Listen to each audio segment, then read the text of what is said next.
Bien, yo vi esto de la investigación en una cosa vocacional y lo he aplicado, por ejemplo, yo soy biólogo, hice la tesis en inmunología, en un tipo de leucemia, pero posteriormente, con el advenimiento del Espacio Europeo de Educación Superior, pues me di cuenta de que era el momento de que en la universidad se tomara mucho más en serio la educación y la docencia de lo que hasta entonces lo hacía.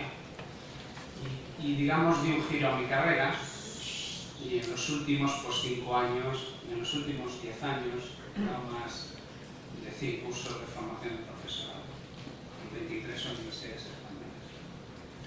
Sigo haciendo investigación de la mía porque hay que seguir haciéndola, pero desde luego con mucha menos intensidad que la que hacía originalmente. Aquí voy a hacer un poquito mi presentación del ponente, aunque ya se ha presentado muy bien el vicedecano, pero voy a contar algunas cosas que son un poquito más íntimas y que a lo mejor no se pueden googlear con facilidad. Bueno, yo inicialmente he investigado en varios campos, inicialmente como investigador aficionado, pues prácticamente en mi adolescencia a mí me gustaba investigar las lagartijas, ¿no? Era un herpetólogo y he sido durante décadas miembro de la Sociedad Española de Herpetología. Luego me atrajo la educación ambiental porque era monitor, estudié jefe de campamento también. Luego empecé a trabajar en la etología, en la ciencia que estudia el comportamiento. Concretamente empecé a hacer una tesina sobre el comportamiento sexual de los tritones jaspeados. Y todo esto yo andaba por tercero de carrera. Luego ya posteriormente, cuando ya me tuve que dedicar a la investigación para ganarme la beca y hacerlo un poco más profesionalmente, que esto fue como a partir de 1989, pues he tenido una carrera bastante larga centrada en inmunología, sobre todo del cáncer y de la autoinmunidad, como se ha dicho, y utilizando técnicas de citometría de flujo. De hecho, llegué a ser presidente y vicepresidente de la Sociedad Ibérica de Citometría. Y posteriormente me he dedicado a trabajar en aspectos más relacionados con la educación. Se habla mucho de la investigación-acción. Yo en educación estaba haciendo tal vez lo contrario, estaba haciendo acción-investigación. Porque primero hacíamos cosas, las probábamos, y luego cuando veíamos que funcionaban bien, pues intentábamos publicar nuestras experiencias, ¿no?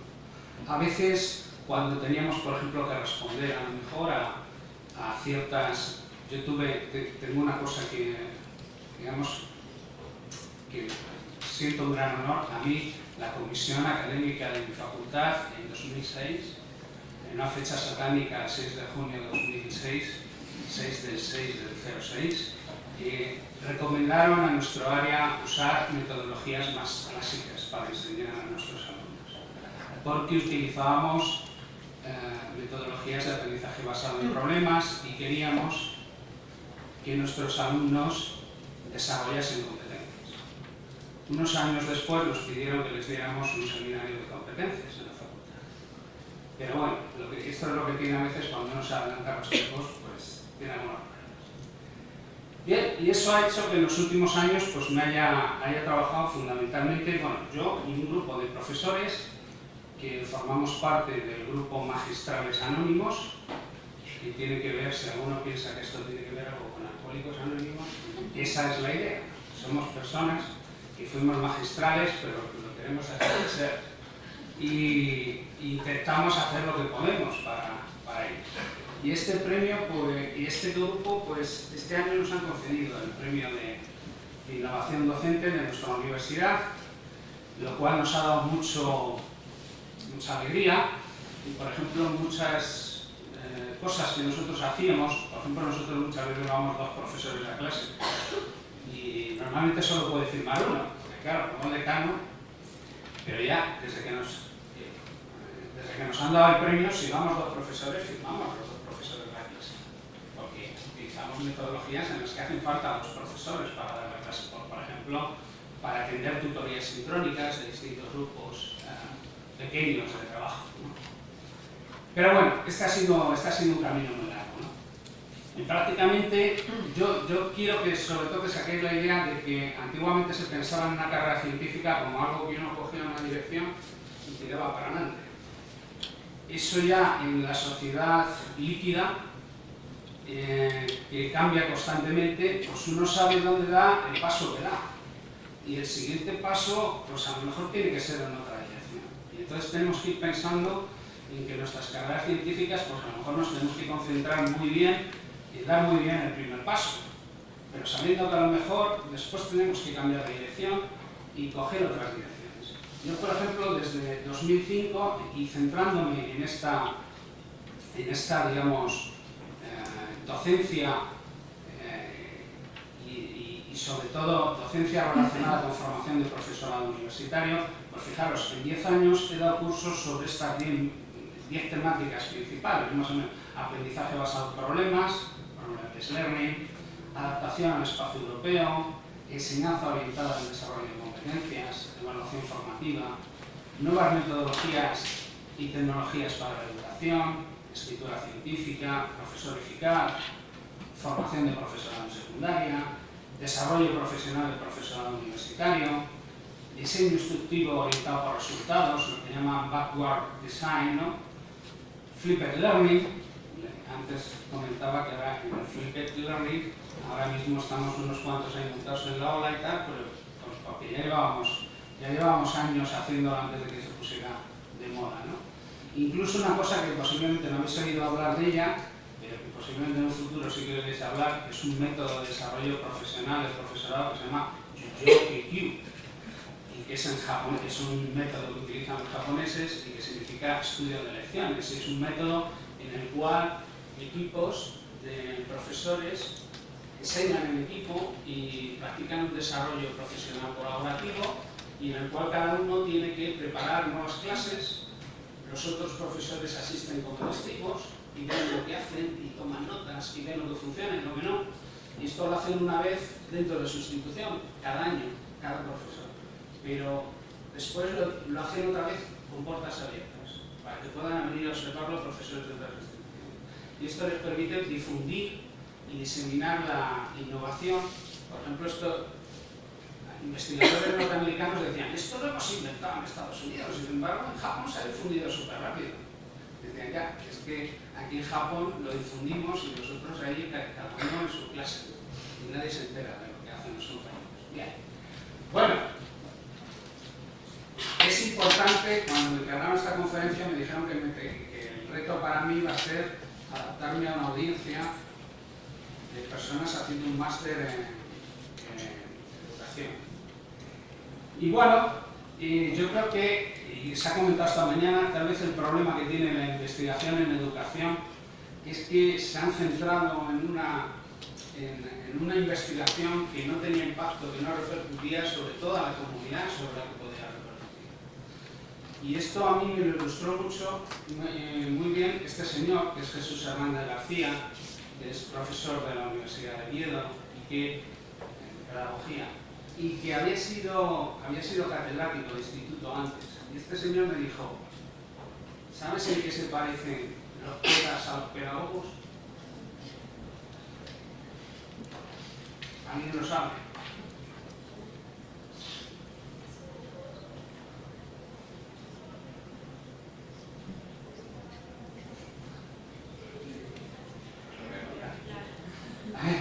¿Tienes una idea?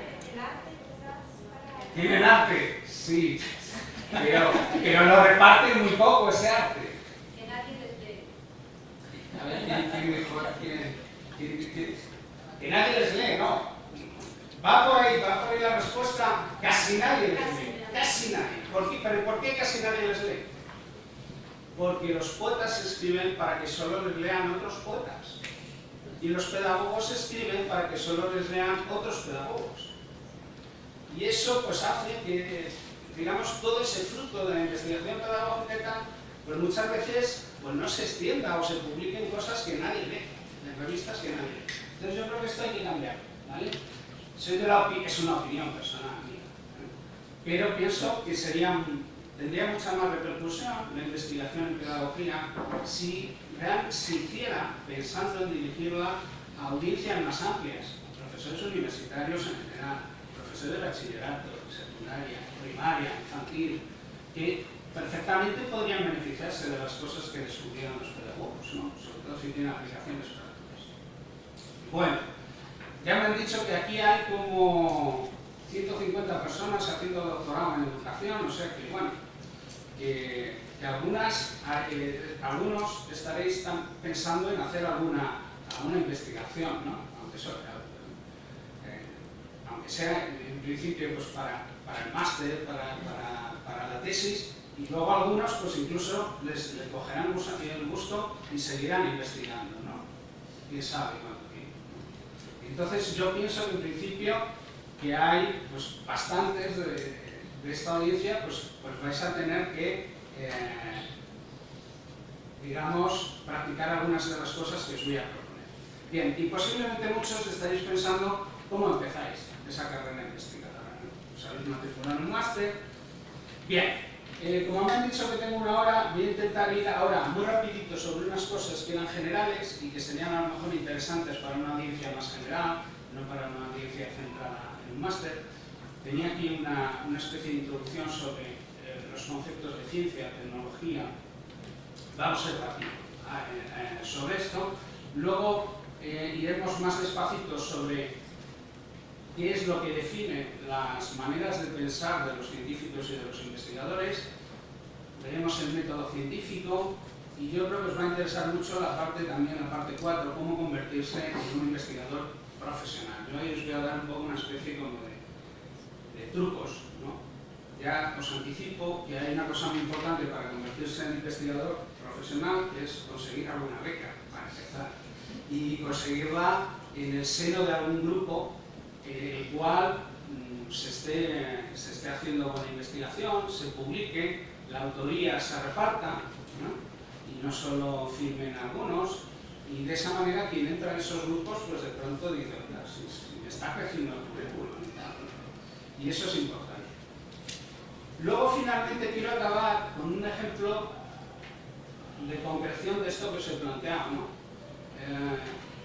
Una línea de investigación que yo creo que sería ahora mismo muy pertinente y que sería la de cómo nuevas metodologías de enseñanza y de aprendizaje pueden ayudar, por un lado, a que los estudiantes universitarios realmente hagan créditos ECTS de verdad y no de pega, es decir, que realmente sean créditos de 25 horas de trabajo, y que eso además se convierta en mejores aprendizajes, en desarrollo de competencias, digamos, en mejores resultados académicos. Y yo creo que ahí la gente de ciencias de la educación tiene un campo inmenso sobre el que estudiar, el que experimentar cosas y demostrarle al resto del profesorado universitario que están haciendo las cosas mal y que podrían hacerlas mucho mejor. Yo os voy a proponer algunas líneas porque para que eso tenga impacto, pues bueno, eso hay que, digamos, no basta con que unos pocos autores se pongan a defenderlo, sino que tiene que ser un grupo bastante coral el que lo haga. Bien, ¿qué es lo que pretende la ciencia? ¿Qué pretendemos los científicos? Pretendemos comprender la realidad, pero en lugar de comprenderla creyéndonos cosas que nos cuentan sobre la realidad, intentamos generar ideas, generar cuestiones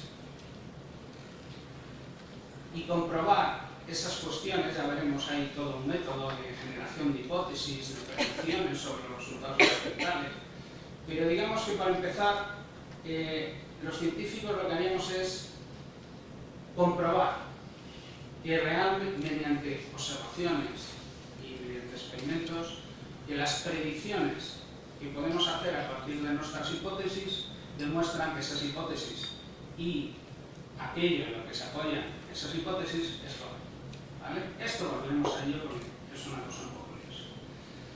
Tecnología sería la actividad que aplica esos nuevos conocimientos para obtener respuestas a los problemas de los seres humanos.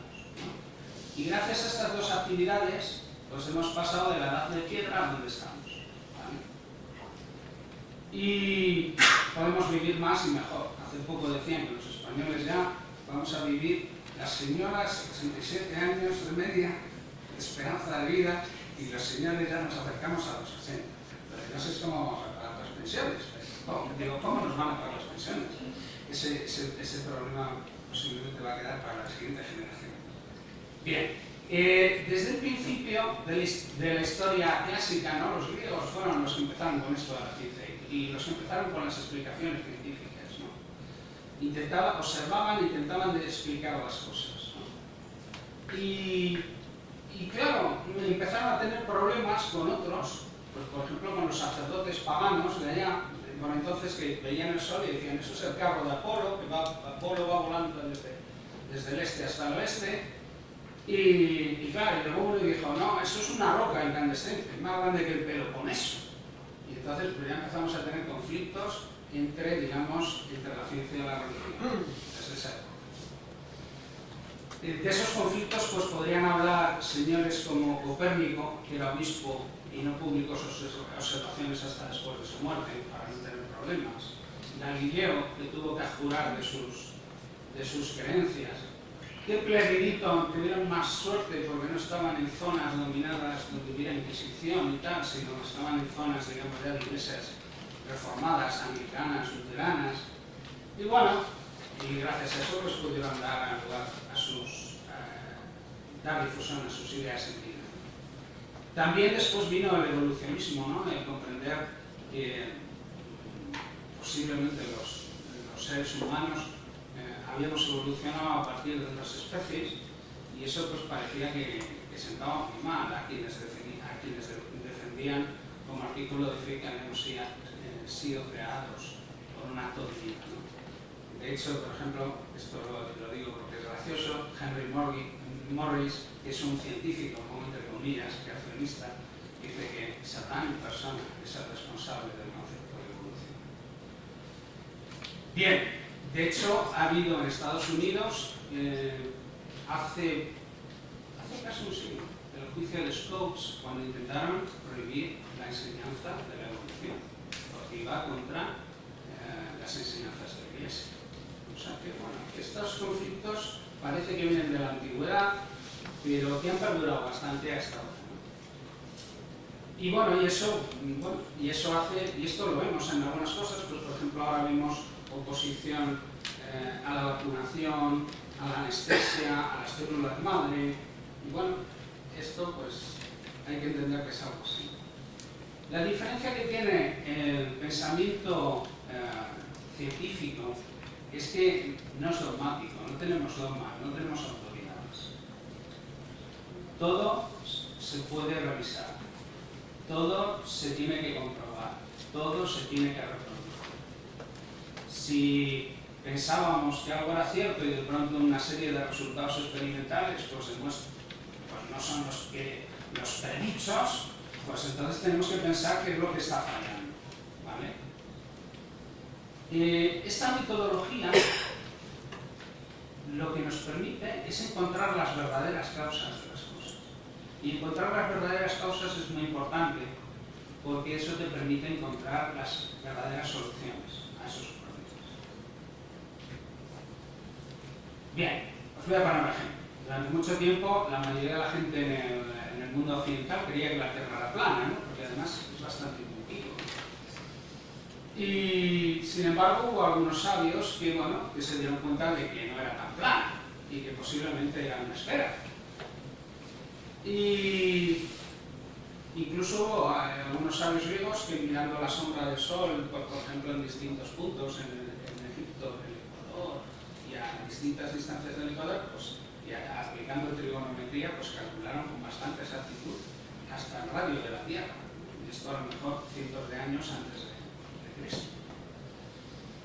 Y vale, eso sería la ciencia. ¿A alguien se le ocurre una aplicación tecnológica de eso, de que la Tierra sea redonda? Que sirvió para que este país se convirtiera en primera potencia mundial durante unos siglos y explotara las mayores reservas de plata del mundo. Si es redonda y queremos ir a las especias, en lugar de ir por el oeste, ¿por qué no damos la vuelta por el otro lado? ¿Vale? Y lo probaron y no encontraron las especias de la India, pero encontraron unas minas de plata, pues que le dieron durante varios siglos, le dieron a España la posibilidad de comprar todas las especias y todas las cisenas y todo lo que quisiera, y incluso todos los ejércitos y las armas para guerrear en Europa durante una serie de siglos que fueron diciembre. Bien, por tanto, un aspecto muy importante de la ciencia es que es útil. Podemos llegar a cosas útiles. Y no solo es útil cosas cuya aplicación práctica vemos inmediata. Tenemos que pensar también en utilidad en el sentido del coste. El coste que tiene ignorar algo. Por ejemplo, ignorar que la Tierra era redonda podía tener el coste de no explotar ciertas posibles rutas comerciales que se podrían haber explotado. Y se podrían haber explotado bastante tiempo antes si se hubiera tenido ese conocimiento. Hemos solucionado, yo creo que, problemas bastante gordos. Por ejemplo, hace un siglo todavía, en la mayoría del mundo, el parto no era seguro para la madre y para los niños, los niños se morían de enfermedades infecciosas, la productividad agrícola era penosa.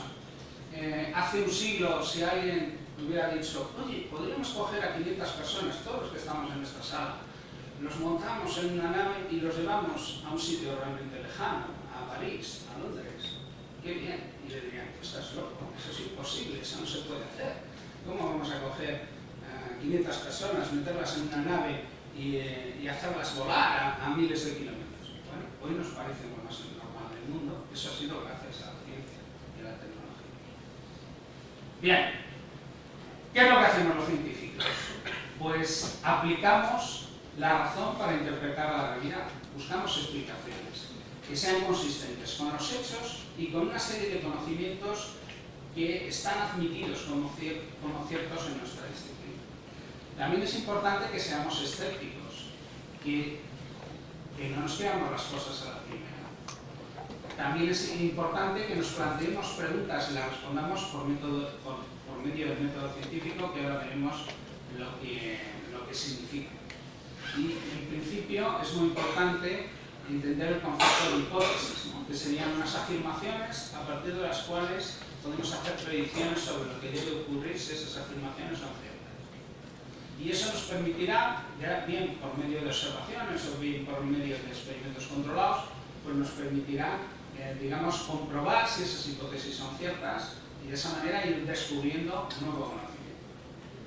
También otro aspecto muy importante en la ciencia es que haya libertad para buscar esa verdad y también que haya libertad para difundir los resultados que se encuentren. Bien, otro aspecto importante es el llegar a comprender cómo argumentamos los científicos, cómo construimos nuestras justificaciones. Pero muchas veces lo que vamos a hacer es basarnos en premisas que damos por ciertas y basarnos también en hechos que hemos medido. Y combinando esas cosas, llegamos a conclusiones. ¿Vale? Eso supone que tenemos que aprender, los científicos tenemos que ser gente lógica, tenemos que saber conectar esas cosas, debemos utilizar las reglas de la lógica. Bien, tenía aquí una parte sobre falacias y tal, pero yo creo que voy a comentar el concepto como que es algo que tenemos que evitar, ¿no? Serían razonamientos inválidos que pueden llevar a conclusiones falsas. Voy a comentar algún ejemplo muy rápidamente. Bueno, pero vienen después. Vamos a hablar un poquito acerca del método científico y este método es el conjunto de procedimientos que nos permiten ir descubriendo nuevas cosas, que nos permiten analizar y descubrir, digamos, las relaciones entre los distintos elementos de la realidad, y esto es lo que nos permite ir avanzando en el conocimiento.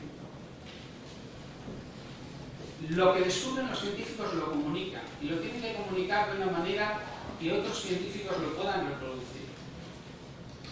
Esto es muy importante, porque si algo es reproducible, es fiable. Ya no es verdad porque lo dijo alguien, Si no es verdad, porque yo lo puedo hacer y me vuelve a salir lo mismo. ¿Vale? Ese es un aspecto también muy importante.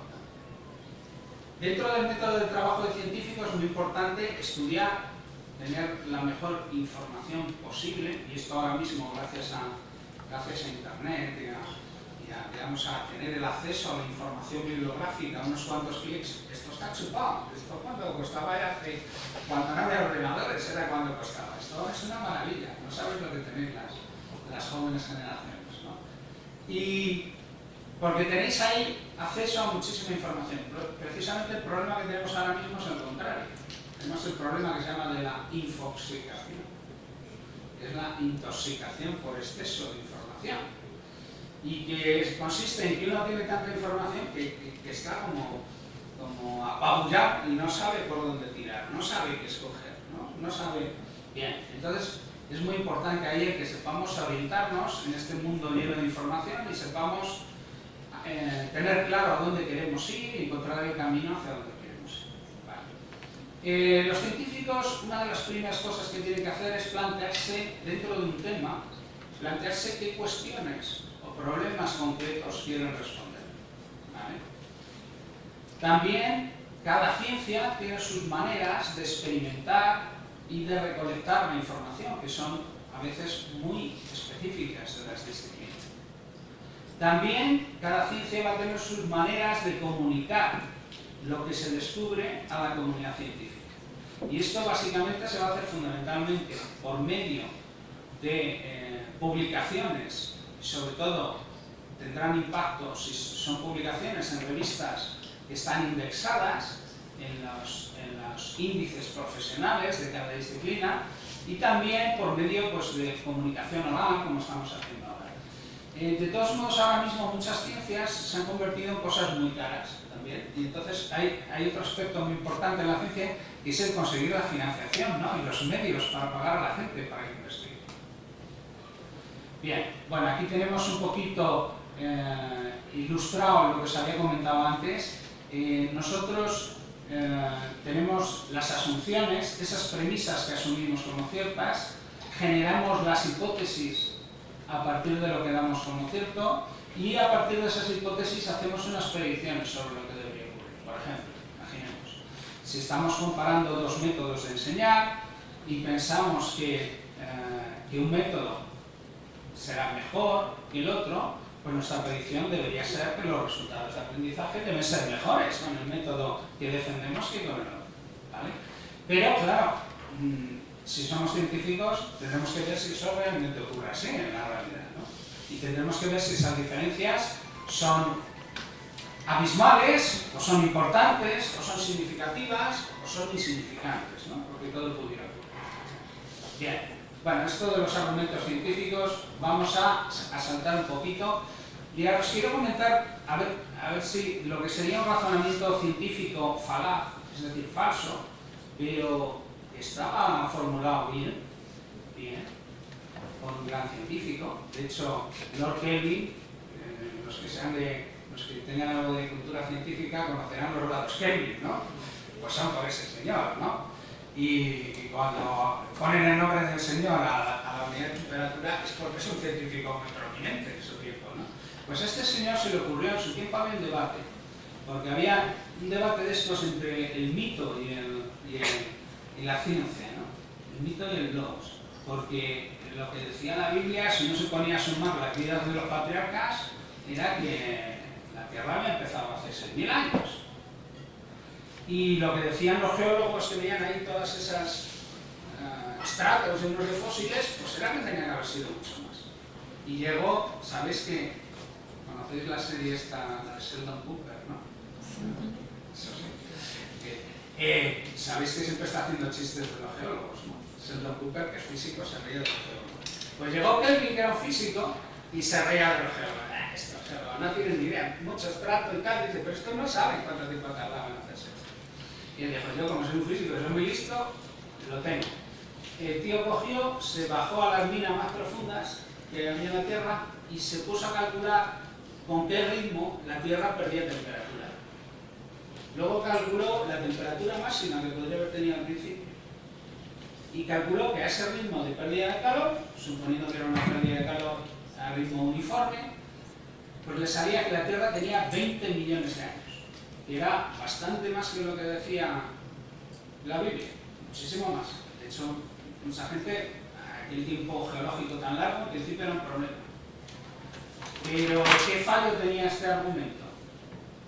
Sabemos, si hemos visto Cosmos o alguna serie de estas, sabemos, o si sabemos algo de astronomía, pues que la Tierra posiblemente se acerca a los 4.000, 5.000 millones de años. Es decir, es mucho más. ¿Qué pensáis que le pudo, en qué se basaba el razonamiento de Lord Kelvin que no era cero? Él asumía que había una temperatura máxima y que se iba perdiendo. O sea, su argumento era que la Tierra solo podía ir perdiendo temperatura. En aquel momento, ahora os voy a dar una pista que con eso ya algunos lo clavarán. En aquel tiempo, claro, no se sabía, no se conocía los elementos radiactivos, las reacciones nucleares que pueden generar calor por reacciones de fusión o de fisión. Por lo cual no había manera de entender cómo la Tierra podía generar calor.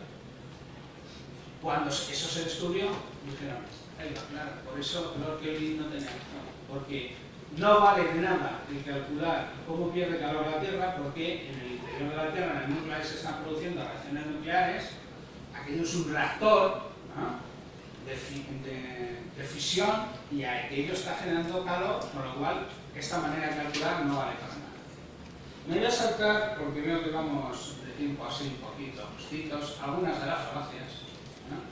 Aunque es una pena porque algunas eran chistosas. Por ejemplo, a ver, imaginaros, pero las voy a comentar porque son confusiones que son importantes. Muchas veces se confunde correlación con causalidad. Tendemos a, cuando dos cosas discurren paralelamente en el tiempo, pues pensamos que una es causa de la otra. Sin embargo, a lo mejor, pues uno puede tener la misma edad que un árbol que plantaron el año que uno nació y no tiene ninguna relación el árbol con la persona que coincide en los años, ¿no? Y bueno, aquí la broma era que se hacen muchos estudios de correlación y se dan cuenta de que los japoneses comen pocos productos grasos, sufren menos ataques de corazón que los ingleses americanos. O los chinos, lo mismo, beben poco y sufren menos ataques. Pero, y sin embargo ya sabemos que los ingleses americanos comen comida basura, beben alcohol y sufren muchos infartos. La conclusión de esto, uno podría pensar, si confunde correlación con causalidad, es que comer grasa y beber alcohol causa infartos. Y bueno, es un factor, pero no una causa. Y por ejemplo, si uno estudia a los franceses, que también toman mucha mantequilla, toman vino en cantidades excesivas y sufren muchos menos ataques de corazón que los anglosajones, ¿no? Y esto es simplemente porque son genéticamente diferentes.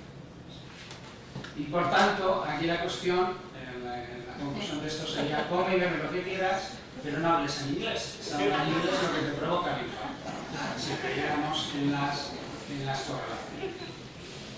Bien.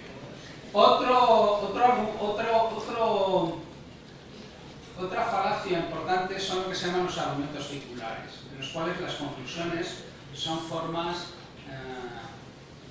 digamos, disfrazadas con distintas palabras de las premisas de partida. Esto, los que somos profesores, muchas veces vemos estos argumentos circulares cuando hacemos una pregunta en un examen y el alumno no sabe responder y te responde dando vueltas a la pregunta. Bien, por ejemplo, sabéis que durante un tiempo la industria del tabaco estaba muy interesada en que no se estableciera la causa entre el tabaco y el cáncer.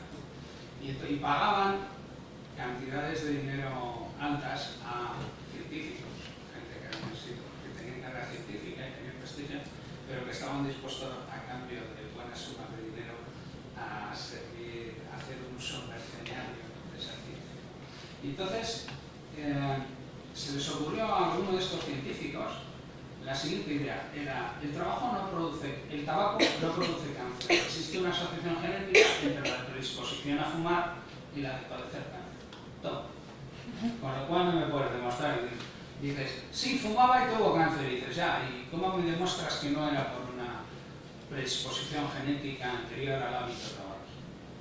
¿Cómo pensáis que experimentalmente un científico podría luchar contra ese argumento? ¿Qué experimento tendría que hacer? Sí. Oh, gemelos. Lo que tenemos que hacer es separar las causas. Buscamos individuos que sean genéticamente iguales, pero no me vale cualquier gemelo. Tiene que ser parejas de gemelos, uno fumador y vicioso y el otro virtuoso y no fumador, ¿vale? Entonces, haciendo eso, ahí sí que podemos separar las cosas y podemos decir, mira qué casualidad que los gemelos que no fuman, pues parece que no tienen ninguna predisposición al cáncer. Y los gemelos que fuman, mira cómo se ponen de cáncer de pulmón. Al final ya sabéis lo que pasó, por eso ahora está el tabaco tan, digamos, tan perseguido y tal, porque se descubrió al final, los científicos fueron capaces de superar estos problemas. Bien, me voy a saltar alguno más. Otra cosa muy importante, que no nos engañen, los problemas, falacias por ambigüedad. Cuando un término se usa con dos sentidos y esos dos sentidos se mezclan en el mismo argumento, podemos llegar a conclusiones ilógicas, pues porque estamos mezclando dos significados de una misma cosa. Bien. Segundo punto, muy importante, para todos los que queráis hacer algo en ciencia. ¿Cómo nos comunicamos los científicos? Una vez que descubrimos algo, ¿cómo lo comunicamos? Esto parece ser que depende de las guerras mundiales, ¿vale? Posiblemente ahora nos comunicamos en inglés, pero si la tercera guerra mundial la gana China, a lo mejor la ciencia se comunica en chino, no lo sé. Espero que durante mucho tiempo, por lo menos durante nuestras vidas, la ciencia se comunica en inglés. Y hay dos maneras fundamentales: comunicación oral, por comunicaciones, por presentaciones orales en congreso, y por escrito, ¿no? Mediante artículos científicos. Escribir artículos científicos es un arte, y yo, desde ya mismo, me pondría a empezar a intentar aprender cómo escribir artículos científicos. Una pista. Viene muy bien leer artículos científicos para que uno vea ejemplos y ideas.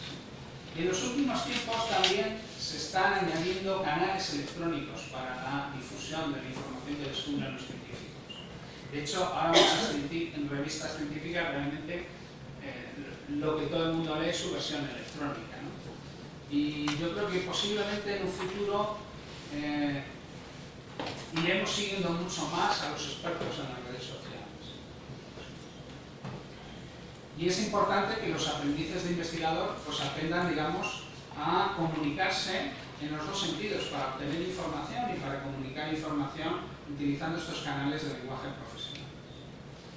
Bien, aunque esto de la ciencia empezó siendo una ocupación de personajes cultos y acomodados, pues ahora, para ser investigadores, la mayoría debemos ser profesionales que nos ganemos la vida con ello. Y vamos a hablar un poco de los caminos, ¿no? En general, la información de pregrado no nos aporta formación básica, pero desde luego con eso no es suficiente para ponerse a investigar en un campo. Es importante que durante esa formación de pregrado hayamos aprovechado para desarrollar una serie de competencias. Hemos aprendido a aprender con autonomía, a utilizar fuentes bibliográficas en inglés, a hacer búsquedas por nuestra cuenta, a no tener ni idea de un tema y ponerte a buscar y hacerte experto en ello. Pues con todo eso te será más fácil afrontar una investigación en el tema que te pongas. En cualquier caso, esas competencias se van a desarrollar mucho más en los estudios de máster y de doctorado, que están pensados para ello. Y esa fase sobre todo va a depender de en qué programas hagamos el máster y luego en la fase, digamos, doctoral, sobre todo en qué grupo de investigación nos integremos, quiénes sean los miembros de ese grupo de investigación, qué es lo que publican, en qué trabajan y quién sea nuestro director de ese trabajo. Es una relación que vemos que es muy importante. En cualquier caso, yo creo que el enfoque que tenéis que tener es de aprovechar las oportunidades que o sea, afrontarlo todo como oportunidades para aprender. De esa manera podréis aprender cosas que de otro modo no aprenderíais. Hombre, sacar buenas notas en el grado, en el máster, el doctorado, puede venir bien, pero realmente yo os diría que es más importante el establecer conexiones y relaciones con gente con la cual podemos colaborar en el futuro. Bien, ahora voy a mostraros, que nadie se asuste, una taxonomía de los alumnos por su experiencia. Porque en función de eso, pues las cosas te son fáciles o menos. El primer tipo sería lo que yo llamo alumnos beca casi segura, o casi segura en los tiempos antes de la crisis. Y serían los de alumnos que tienen expediente medio de su carrera superior a sobresaliente, ¿no? 3. Luego estarían los alumnos con posibilidades, que serían los que tienen un expediente entre notable y sobresaliente, de media, ¿vale? Luego habría un grupo que serían los alumnos meritorios, que son alumnos que no tienen un expediente tan bueno, pero que quedan por encima del umbral de corte que se pone de expediente mínimo para las becas. Esto va variando en función de que haya más dinero o menos, pero yo lo he puesto aquí, por ejemplo, en 1,6, ¿no? Y esos alumnos pues tienen que hacer méritos, porque no van a sacar beca a la primera, y entonces pues prácticamente se van a tener que ganar la confianza de alguien que les, pues por ejemplo, que les conceda una beca, asociada a un proyecto o tal. ¿Por qué a ti, que tienes un expediente más bajo? Porque sé cómo trabajas y me fío de ti. Y me da igual, y te prefiero a ti, que ya sabes trabajar esto, que sé que me puedo fiar de ti, que a una persona que cerebrito, que llega con un expediente por encima de sobresaliente, pero no sé por dónde me va a salir, ¿vale? Y luego, finalmente, están los alumnos que lo tienen muy crudo, que son los que tienen un expediente por debajo del umbral de las becas. Porque esos sí que van a tener que demostrar a otros miembros del grupo en el que pretendan integrarse, pues que tienen otras valías, que a lo mejor no eran buenos sacando sobresalientes en los exámenes, pero saben hacer otras cosas. Sin embargo, yo he conocido a algunos alumnos de estos, de menos de 1,6, que bueno, ya han conseguido convertirse en científicos profesionales. Y de hecho he conocido durante, yo soy profesor desde el año 95, 20 años, he conocido miles de alumnos de biología en la Universidad de Alcalá. Y a la única alumna que conozco de la Computer Science tenía un expediente por debajo de 1,6, con lo cual, bueno, todos tienen posibilidades. Es esta chica que fue excluida de la convocatoria de formación de profesorado universitario por su bajo expediente. Entró de meritoria en un departamento para demostrar que era una persona que quería investigar y tal. Fue seleccionada al final, sacó suficiencia investigadora, luego decidió pivotar, esto que os decía que es tan importante, pivotó. Era bióloga, decidió hacer traducción e interpretación en Salamanca. Después se fue a Japón, inició un máster en inmunología, aprovechando la suficiencia investigadora que había sacado antes, publicó en Science. De pronto se hartó de matar ratones, que es lo que hacemos los inmunólogos muchas veces para hacer experimentos con ellos, y pensó que quería volver a la docencia y se fue a enseñar español a la Universidad de Kobe, porque como ya sabía japonés, pues ¿esto por qué os pongo esto? Porque posiblemente ahora mismo una carrera de investigador o una carrera académica pues suponga saltar de país unas cuantas veces, ¿no? Incluso pues vosotros estéis haciendo un máster aquí en España, pero pues a lo mejor hay que seguir esa carrera en otros países, ¿no? Ahora mismo esta persona ha retomado su carrera investigadora con un director japonés que conoció en Japón durante su periodo y ahora está en Londres, en el Imperial College of London, pues haciendo su tesis, ¿no? Bien, ¿cómo elegir? Os decía que los primeros pasos son importantes, porque los siguientes no sabemos cuáles van a ser, pero por lo menos el primero que demos le tenemos que hacer bien, ¿no? Entonces el primer paso es dónde y con quién hacer el posgrado, ¿no? Es muy importante seleccionar en qué programa hacemos máster, y luego es muy importante seleccionar dónde, con quién y en qué trabajar para hacer la tesis. porque eso nos va a orientar en una dirección. Bueno, luego podemos pegar saltos, pero también es muy importante, por ejemplo, el máster, yo creo que viene muy bien intentar conseguir una beca de colaboración para realizar el máster, el trabajo de fin de máster.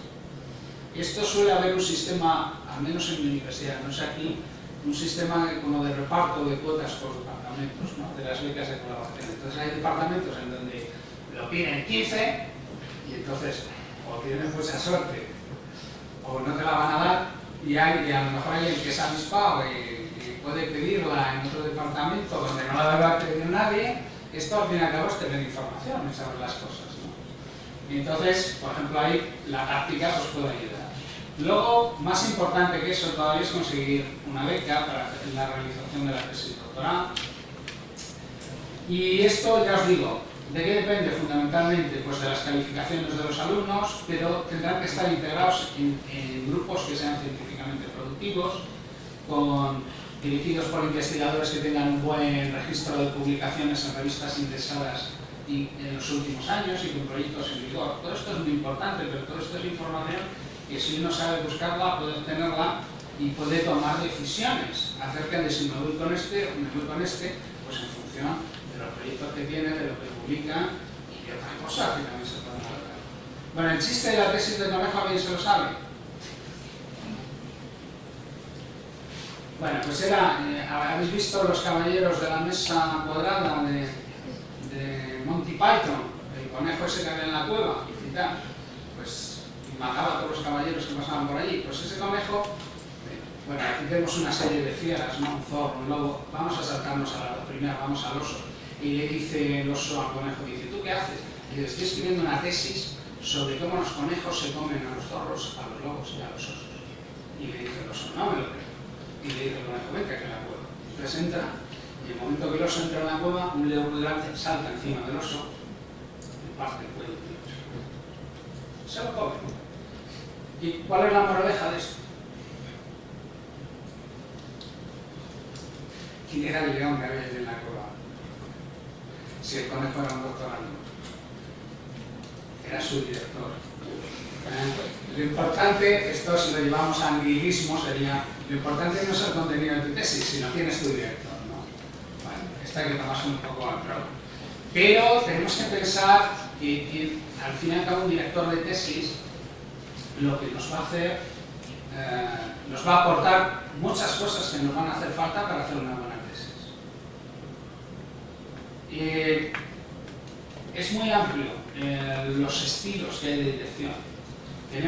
Yo los he clasificado en tres, lo que sería una dirección estructurada. Hay directores que te van a escoger el problema, te van a preparar un proyecto de tesis, te van a establecer un programa de investigación. No, prácticamente te lo van a dar casi todo hecho. Bueno, si uno encuentra alguno así, pues oye, hay que aprovecharse de ello, ¿no? Pero también eso tiene efectos contraproducentes, porque si te lo dan todo hecho, tú no aprendes a hacer las cosas por ti mismo, ¿vale? Habría otro tipo de dirección, que es lo que se llama dirección guiada, que es cuando el director te transfiere parte de la responsabilidad. Por ejemplo, te asigna un tema o te marca la investigación, pero te dice, bueno, tú tienes que coger el problema, tú tienes que tomar ciertas decisiones, ¿no? Y tú tienes que plantear maneras de abordar, que luego me las vas a presentar y yo te voy a decir, esta sí, esta no, esto, tal factor en favor, tal favor en contra. Esto sería una posición intermedia. Y hay otro tipo de director que lo podemos llamar la dirección por indagación abierta, ¿no? Que él te dice, bueno, aquí tienes una mesa, aquí tienes un ordenador, aquí te puedes buscar la vida, ¿no? Entonces, bueno, si el doctorado es muy espabilado, pues a lo mejor este es el tipo de director que necesita, pero si no es muy espabilado, pues podemos tener un problema, ¿no? Por tanto, tenéis que pensar un poquito qué tipo de dirección es el que os interesa. En cualquier caso, cuando uno hace una tesis, nadie va a esperar que uno solo haga lo que le manden. Se espera que uno tome iniciativas y que uno haga, se le ocurran cosas, ¿no? Y las haga, y le llegue luego al jefe y le diga, oye, mira, he hecho esto. esto tal, y no sé qué, y luego se metería, sí, ves, ya te lo había dicho, no sé qué.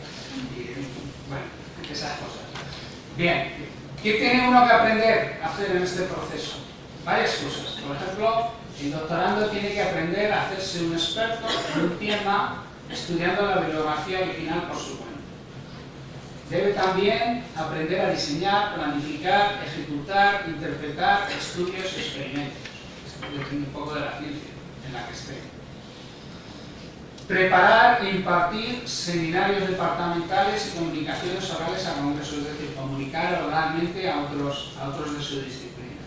Escribir la tesis, y muy importante, la tesis vale académicamente, pero realmente lo que vale son los artículos publicados en revistas indexadas. De hecho, en muchos departamentos, los directores te dicen, hasta que no me publiques 2 papers o 3 y estén publicados, no lees la tesis. Pues es una cosa muy dura esa, ¿no? Y eso hay veces que los directores lo usan mal porque lo usan de una manera de esclavizar a los doctorandos, ¿no?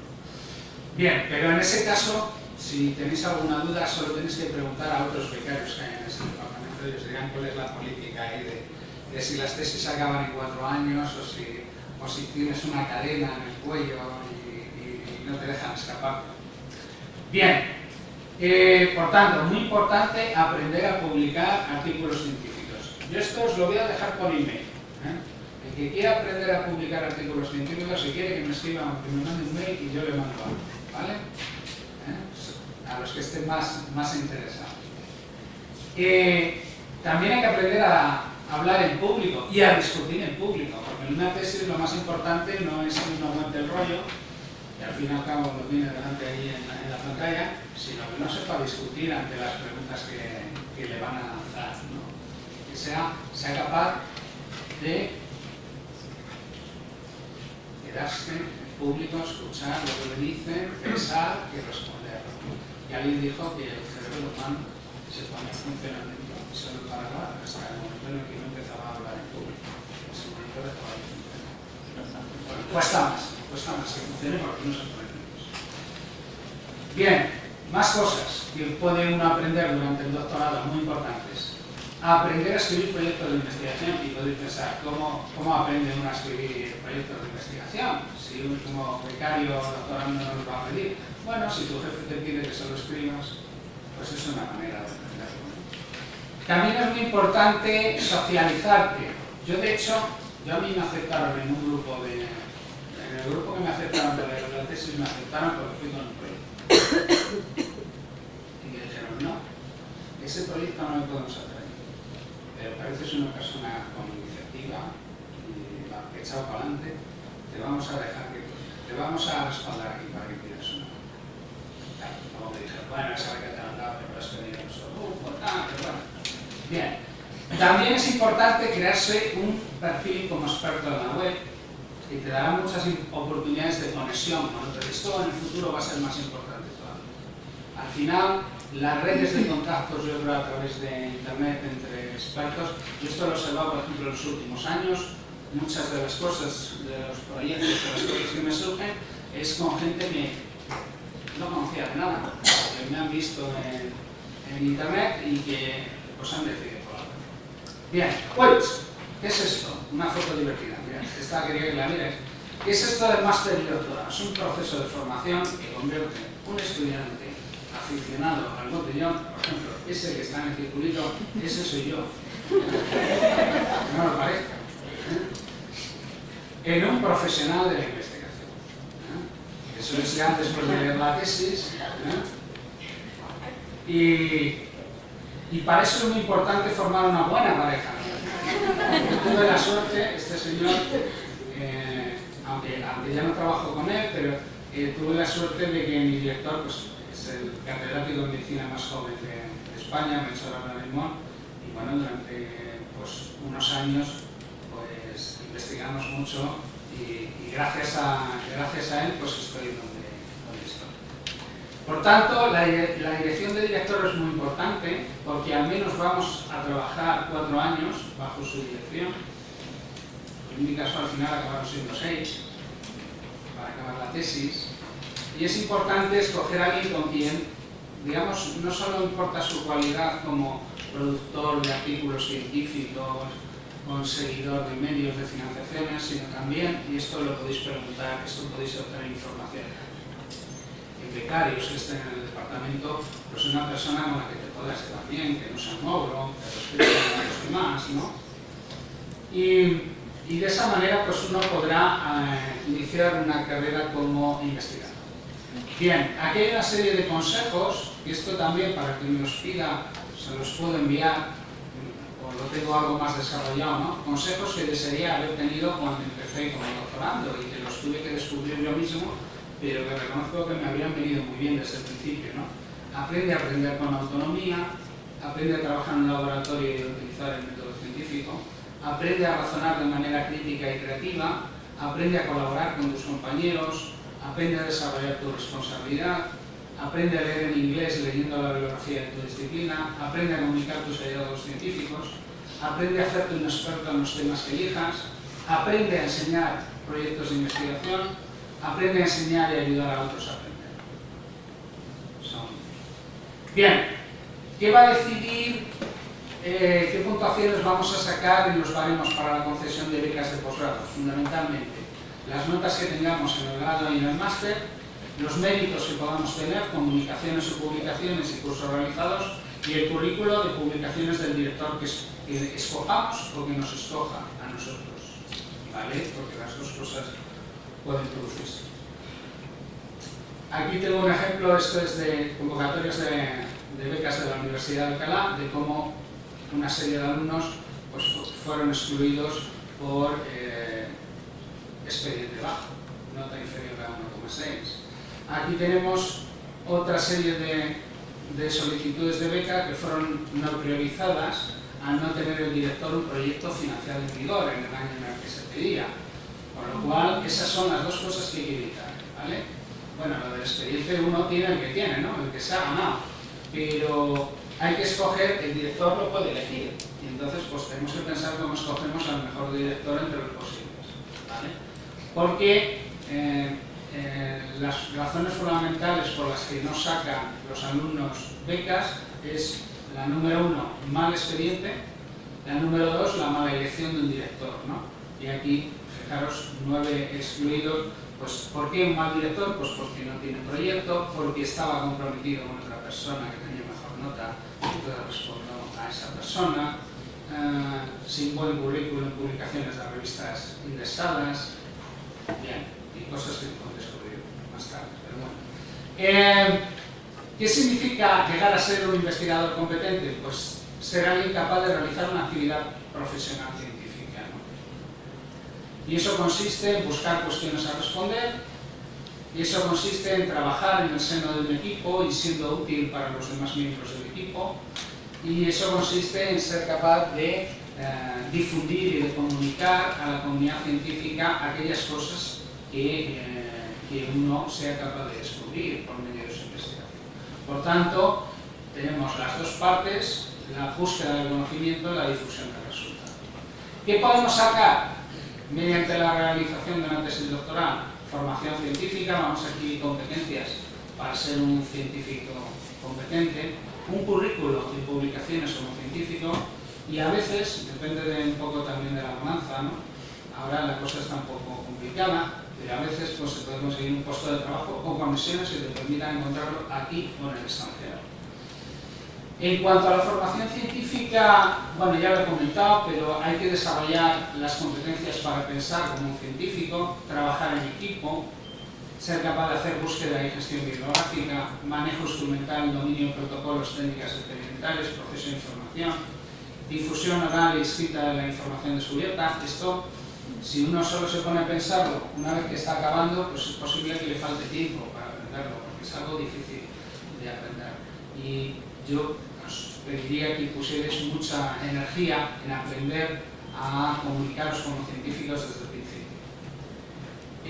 Y finalmente, el ser capaz de concebir, diseñar, proponer y ejecutar proyectos de investigación viables. En cuanto al currículo de publicaciones, es importante porque cuando uno mira un currículum, la percepción que tenemos de la productividad de una persona como científico depende de lo que haya publicado. La injusticia aquí es que eso depende no solo de esa persona, sino fundamentalmente también de qué grupo se integre, ¿no? Por lo cual esa percepción es un poco falsa.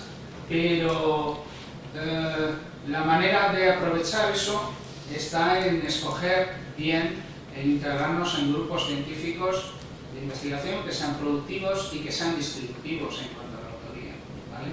Hay veces que hay autores en posiciones de poder, investigadores principales, que prácticamente parece que tienen que firmar primero, o dicen aquí no pueden firmar más de 3, por lo cual si hay 6 están fastidiando a unos cuantos, ¿no?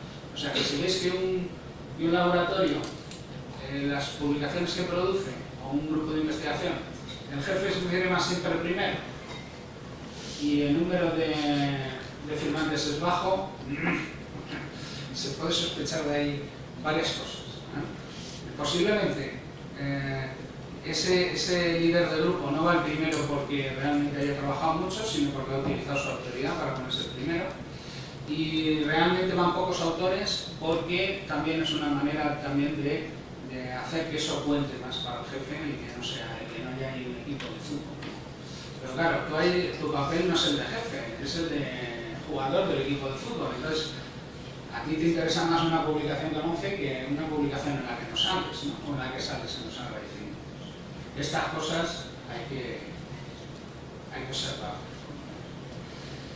Bien, ese currículo nos va a ser necesario para obtener becas postdoctorales, becas de reincorporación, competir por puestos de trabajo, obtener acreditaciones y habilitaciones para docencia universitaria, recibir premios a la investigación, conseguir financiación para proyectos de investigación. Por tanto, es importante, ¿no? Incluso hasta te pueden dar premios. Por ejemplo, a mí me dieron el premio a investigador joven de mi universidad y eso pues me ha permitido pues luego tener proyectos financiados, conseguir becas para mis doctorandos, algunos de los cuales pues ahora trabajan también, son profesores y trabajan en la universidad o trabajan en puestos de investigación en el extranjero. En cuanto a las opciones, bueno, cuando uno hace una tesis fundamentalmente hay cuatro opciones importantes, ¿no?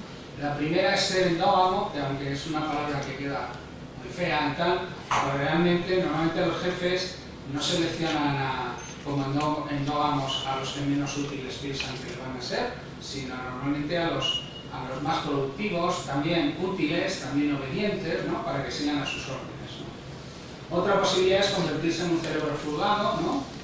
Y continuar su carrera investigadora donde haya oportunidades. Esto significa que cuando no hay oportunidades en España, pues esas oportunidades hay que buscarlas en el extranjero. También hay puestos fuera de la academia, ¿no? Uno puede trabajar, por ejemplo, en mi terreno, contratados por empresas farmacéuticas, digamos, en otros campos. Y también puede uno acabar como ex investigador, es decir, uno acaba haciendo otra cosa, pues por ejemplo, siendo docente o trabajando en lo que sea, pero bueno, pues por lo menos ha adquirido una experiencia y ha aprendido unas cosas. Mirad, esto era del grupo de becarios en el que yo me incorporé. No sé si me reconocéis porque pese a que soy bajito, estoy subido encima del árbol, entonces parece que soy más alto, estoy con un balón de baloncesto, pero por ejemplo allí yo me quedé de endógamo, hubo 3 cerebros fugados que ahora están en Inglaterra y en Alemania. También tuvimos gente que se fue a la empresa farmacéutica, un par que acabaron trabajando en la empresa farmacéutica. Bien, bueno, tras la tesis doctoral pues se pueden hacer una serie de cosas, ¿no? Uno entra en otra fase postdoctoral en la que bueno, pues uno tiene que seguir haciendo currículum, consiguiendo proyectos, integrándose en grupos de investigación, construir un laboratorio. Esto en épocas de bonanza a veces se puede, y convertirte en el líder de un grupo de investigación. Pero bueno, eso cuando las cosas van bien, ¿no? Y esta simplemente es para finalizar esta parte de la charla, en la cual esto es de un congreso, que es una de las cosas buenas que tiene la ciencia, ¿no? Estamos ahí en Oporto, en un sitio muy oscuro, buscando la verdad. Y ahora voy a simplemente, ¿tenemos hasta y media o es Hasta y media. Vale, entonces esto vamos a ir corriendo. Simplemente os voy a plantear,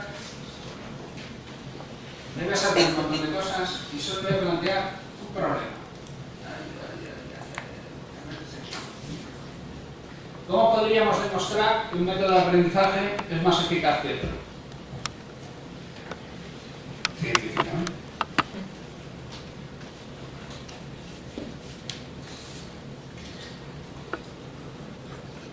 ¿Qué cosas podríamos medir? Lo que aprenden los alumnos, ¿no? ¿Cómo lo podríamos medir? Hay muchas maneras. Hay, esto no sé, pues a lo mejor otra vez que me llaméis vengo y os cuento. Una de las maneras, por ejemplo, es lo que se llaman las ganancias de aprendizaje. Es hacer un estudio de dónde parten los alumnos antes de la enseñanza, un estudio después y uno de la diferencia. Otra manera, por ejemplo, puede ser utilizar las pruebas de evaluación del aprendizaje y comparar grupos a los cuales les hemos instruido de una manera o de otra manera y comparar los resultados. Para eso nos puede valer comparar las puntuaciones medias, pero también nos puede venir bien comparar a lo mejor el porcentaje de alumnos que nos superan, o a lo mejor comparar el porcentaje de alumnos que llegan a un nivel de maestría, es decir, cuyas notas son superiores a 8. ¿Vale? Y haciendo todas estas cosas, pues por ejemplo nos podríamos dar cuenta de si los métodos que utilizamos en enseñanza universitaria son los mejores o no lo son, si hacen trabajar a nuestros alumnos todo lo que debieran o no lo hacen. ¿No? Por lo tanto, yo creo que hay muchas cosas prácticas que investigar en educación y cuyas respuestas pues, podrían ser muy útiles no solo para los pedagogos y los especialistas, sino para el profesorado y para la gente que se dedica a la educación en general. Y yo creo que con esto lo puedo dejar.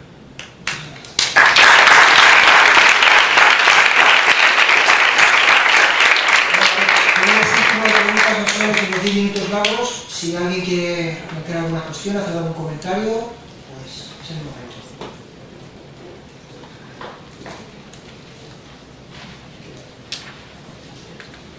¿Nadie? Por ahí. Tira. Ahí, del plano.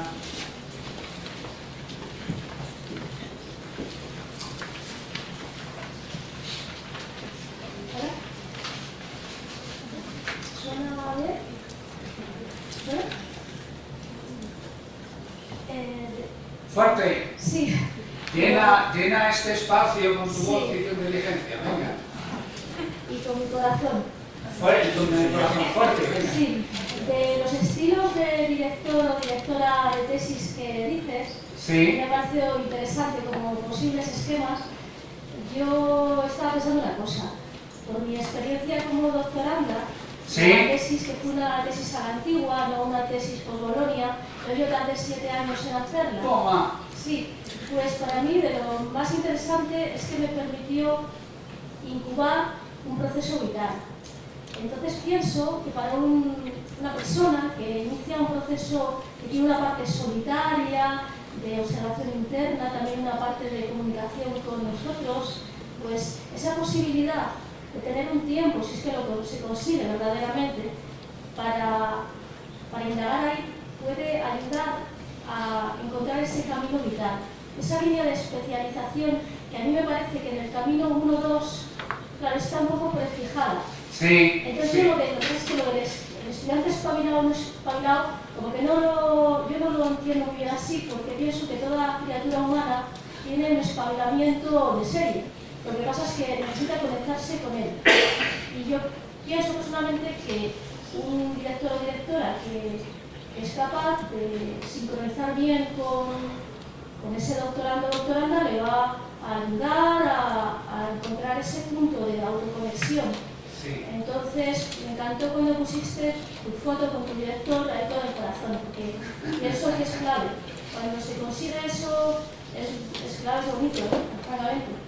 Yo, aunque he puesto esas 3 categorías de dirección, creo que los mejores, si uno tuviera que elegir al mejor director, sería a un director que es capaz de adoptar cualquiera de esos tres estilos en función de lo que le convenga al doctorando.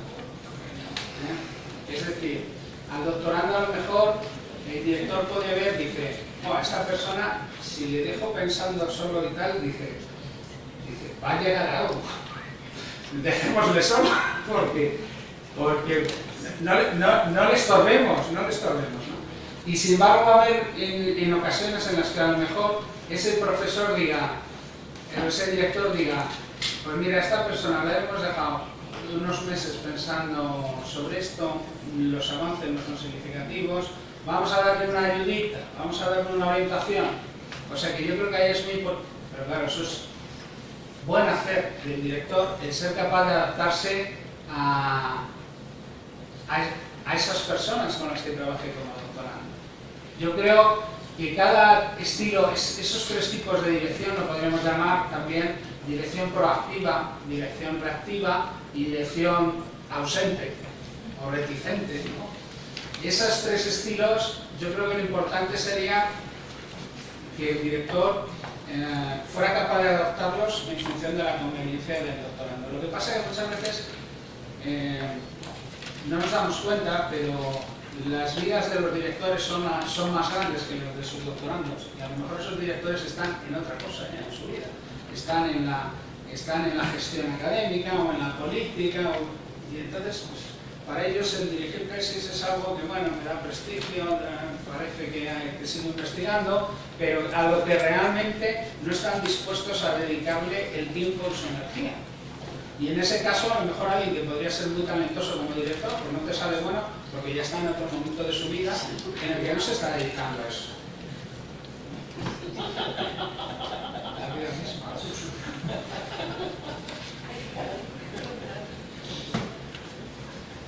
¿Alguna pregunta más? ¿Algún comentario más? Sí. Adelante, por favor.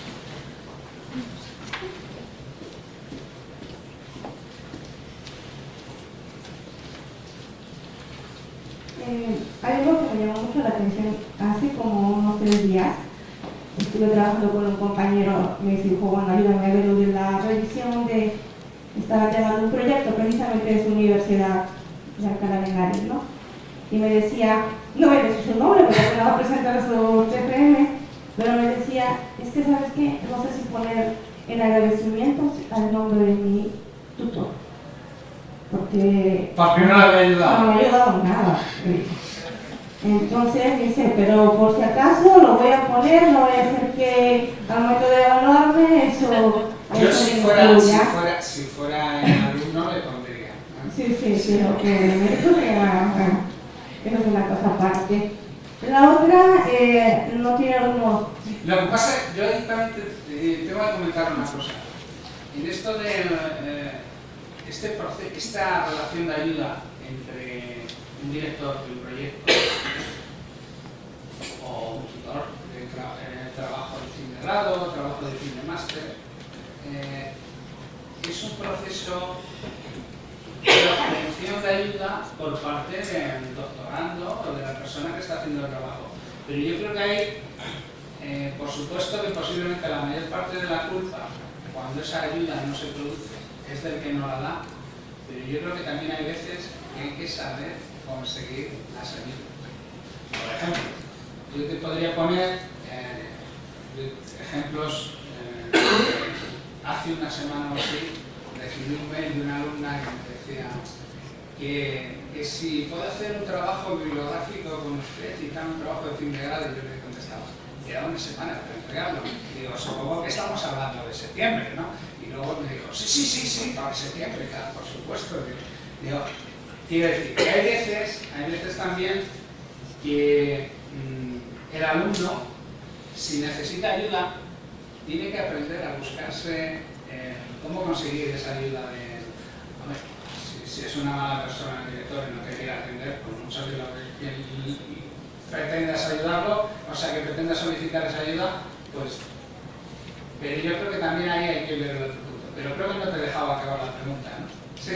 Solamente de ese comentario. Bueno, otro, leí hace un poco un texto en el que hablaba acerca de lo que es que los que son investigadores, los alumnos investigadores, vean mucho y procuren mucho lo que es su autoría, que a veces en cuanto a los trabajos que se hacen, a veces por condiciones de algunas universidades se ven obligados precisamente a poner primero el nombre de tutor o donde está integrado, y a veces se les deja en un cuarto o quinto plano, o en el momento en que se integra, sí, como usted comentaba hace un momento, que hay grupos de investigación que tienen cierto límite para anotar a las personas que han colaborado, ¿no? Yo creo que ahí se ha puesto el dedo en la llaga. Yo creo que se suele dar a veces desgraciadamente mucha burocracia, o no sé cómo se podría considerar en ese aspecto. Solamente se comenta lo que quería hacer. Sí, yo de todos modos aquí, yo creo que, por ejemplo, el que un profesor quite del primer puesto de un trabajo a la persona que lo ha realizado, me parece que es una mala práctica. Pero lo que os digo es que un alumno, antes de meterse en un grupo, puede averiguar si esa mala práctica se produce en ese grupo, ¿no? Lo mismo, si en un grupo, para que les pesen más los artículos, dicen aquí no firman más de 4, pues es muy fácil de ver, porque todos los trabajos de ese grupo los firmarán menos de 4. Y entonces tú dirás, aquí pasa algo, ¿no? Y bueno, yo creo que son decisiones, o sea, tiene tal importancia el grupo en el que uno elija iniciar sus investigaciones sobre el futuro de la carrera investigadora de esa persona, y es una lección muy importante. Digo que cuando uno se casa, ¿no?, también tiene cuidado, ¿no?, porque se casa. Pues aquí lo mismo, hay que poner mucho cuidado, ¿no? Y es más, hombre, lo que yo os estoy proponiendo en este caso es casi que investiguéis un poco, ¿no?, a los grupos y a los investigadores, pero bueno, es una manera de demostrar que os manejáis con las bases bibliográficas, porque tomar decisiones sin esa información, pues bueno, luego puedes tener suerte o puedes tener mala suerte, ¿no? Pero si tenías la información y podías usarla y estabas avisado, pues es lo que es. Yo, perdona, Alfredo, pero no te voy a preguntar, yo te voy a contradecir. Vale. Porque me parece que hay un mito urbano por el cual los directores, los grupos de investigación se explota a los estudiantes y, por ejemplo, se obliga a que los directores firmen en primer plano. Yo no conozco. A veces seguro. Yo no sé en medicina. Yo tengo que asegurar que en esta facultad no conozco ninguna. Pues mejor. Una profesora que firme por delante sin haber trabajado más. Creo que la estrategia sea echar a gente. Más, quizá la estrategia sea echar a mucha gente por tener un planteamiento más solidario. Lo digo porque a veces se extiende la idea de que los profesores somos, yo sé que yo soy juez y parte, como vampiros que parasitan a los estudiantes. A mí me parece que en educación eso no se da. Vale. Bien, yo hablo, hay prácticas que van por barrios, ¿vale? Y yo, digamos, yo del barrio del que vengo es de la investigación en biomedicina, que ahí el problema suele ser que los medios para investigar son costosos, y ahí sí que hay a lo mejor, pues eso, ciertas prácticas. A ver, te digo, son personas las que lo hacen, ¿no? O sea, tú sabes que a lo mejor tal profesor o tal catedrático hace esto, ¿vale? Y lo hace porque le da la gana y porque nadie le tal. A lo mejor el 80% de la gente de esa facultad, el 90% no lo hace. Lo que yo os estoy diciendo es, no os vayáis con ese que lo hace. Sí. Mi comentario es que no extendamos ese mito urbano, porque es lo contrario. A lo mejor el grupo es aquel que te hace publicar, a lo mejor el director es el que te fomentar, te ayuda a publicar. Los casos en los que se explota, yo de verdad no conozco a ninguno en esta facultad y es muy difícil. Por lo tanto, creo que temores, otras cosas. Eso debe ser motivo de alegría. Vale, disculpe. Una pregunta más, por favor, porque así cumplimos el programa. ¿De acuerdo? Venga, sí. ¿Una pregunta más? Bien, gracias. Primero, felicitaciones por la exposición, que creo que ha estado muy clara en mi parte. Yo estoy muy contento por esto y se me vino a la mente mucho en cuanto se refiere. Yo acabo de terminar el máster y mi objetivo es continuar con los estudios de doctorado. Tengo dos preguntas. Bueno, el primero es con un comentario y la otra sí es una pregunta. La primera es, por ejemplo, yo ya he decidido básicamente quién podría ser mi tutor. pero la tutora o el tutor que yo escojo no está muy apegada a la línea de investigación que va a mi tema de doctorado. Entonces, ¿qué elijo yo? ¿El tutor o la línea de investigación? Porque se habla que la tutoría también es muy importante para poder desarrollar la investigación. Pero no es que esté muy separado, pero a lo mejor podría elegir otro tutor, pero no existe un poco digamos, la confianza como para poder desarrollar esa temática. Esa es mi primera pregunta. ¿Pero lo puedes hablar francamente con ese tutor? Pues podría decirle sí. Ella a lo mejor me va a decir sí, o puedo apoyarte o no, pero eso era mi pregunta. Si elijo la línea de investigación primero, que es lo más importante, o la tutoría que a lo mejor me va a llevar a poder desarrollar la investigación que yo vaya a elaborar. Esa era una pregunta que yo tenía. Y bueno, la otra, como un comentario nada más, era que, bueno, igual... Piensa que la línea de investigación la puedes retomar en cualquier momento también. Sin embargo, a lo mejor una buena relación con el tutor, digamos, es una cosa más de oportunidad, ¿no? ¿Sabes? Pero vamos, yo lo hablaría digamos, con la primera persona que tienes y dices, bueno, tú ahora no te dedicas a esto y tal, pero ¿me podrías ayudar en esto? Yo creo que ahí es más importante la relación personal y la calidad personal del director, que a lo mejor salvo que me digas que es que solo trabaja en cosas que están muy apartadas, ¿no? Pero siempre dice, no, sí, mira, a lo mejor hasta le gusta trabajar en esa línea contigo.